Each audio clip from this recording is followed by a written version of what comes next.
ఈరోజు చాలామంది దీవించబడకపోవడానికి కారణం ఏంటంటే ఆర్థిక విషయాలలో నమ్మకస్తులుగా లేరు, ధనం ఖర్చు పెట్టే విషయంలో నమ్మకస్తులుగా లేరు. ఇష్టానుసారంగా ధనాన్ని ఖర్చు పెట్టి అప్పులు చేసి ఈఎంఐలు పెట్టి క్రెడిట్ కార్డ్స్ అని లేకపోతే లోన్లని అది ఇది చేసి అన్నీ అయిపోయాక వాళ్ళకి ఇచ్చాను వీళ్ళకి ఇచ్చాను, వాళ్ళు నన్ను మోసం చేశారు, చివరికి ఖాళీ చేతులతో వచ్చి అయ్యో పోగొట్టుకున్నానండి ప్రార్థన చేయండి అంటున్నారు. చూడండి, దేవుడు అంటున్నాడు ఈ నెల నువ్వు పోగొట్టుకున్నవన్నీ నీకు ఇస్తాడు. ఆమేన్. నువ్వు ఏదైతే అజ్ఞానంతో పోగొట్టుకున్నావో నువ్వు కనుక నన్ను వెతికిన ఎడలా, వెతకాల్సింది ఎక్కడ? లోకంలో కాదు, మనుషుల దగ్గర కాదు, దేవుడి దగ్గర వచ్చి మోకాళ్ళేసి నువ్వు ప్రార్థన చేస్తే దేవుడు నీ అవసరతని తీరుస్తాడు.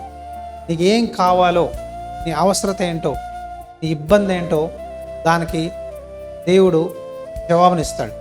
హల్లెలూయా. కాబట్టి గుర్తుపెట్టుకోండి, శ్రమలలో నాకు సహకారులుగా ఉన్నాడు అని పౌలు అంటున్నాడు.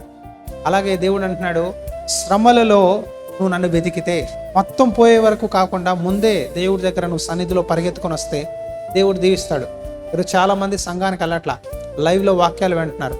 సంఘానికి వెళ్ళాలి, సంఘంలో ఒక మంచి విశ్వాసిగా ఉండాలి, పరిచర్యలో వాడబడాలి, దేవుని కొరకు పరిశుద్ధమైన జీవితం జీవించాలి, రోజు ప్రార్థన చేయాలి, ఉపవాస ప్రార్థన చేయాలి.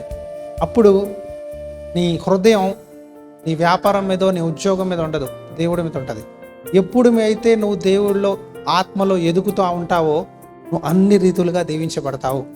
అందుకే ఒక మాట ఉంటుంది, ప్రియుడా నువ్వు ఆత్మలో వర్ధిల్లుచున్న ప్రకారము అన్ని విధాలుగా వర్ధిల్లుగాక.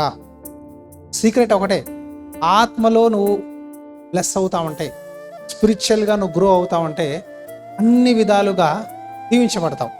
ఆమేన్.